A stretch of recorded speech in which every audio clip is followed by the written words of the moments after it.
Here's a quick video on how to figure out the balance of a cash T account. So in our T account cash, it has a normal balance of $2,300, and on February the 2nd, we received $2,600 of cash payment from a customer. So the cash account is increasing, and we know that assets increase on the debit side. So if you would like to date the transaction and debit the transaction for $2,600. Then on February 12th, it says that 600 of supplies were paid for with cash. So for February the 12th, we can credit cash for $600. And really, you can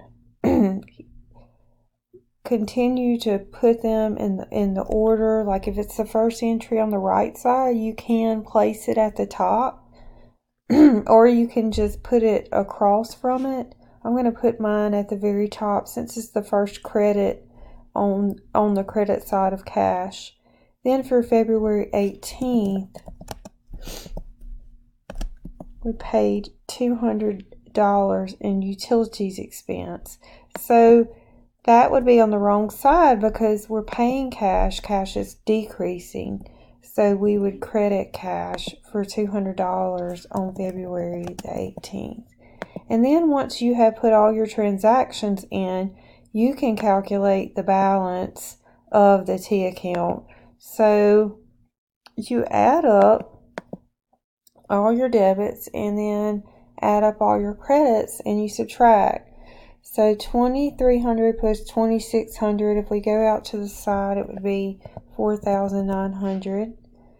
And then on the credit side, 600 plus 200 would be 800. The difference of 4,900 and 800 would be $4,100, and it would have a debit balance at the end as the balance. And that is how you calculate the T account. So it's important to know that the left side is the debit side, the right side is the credit side. And the normal balance will depend on what type of account that it is. So you have to know your normal balances.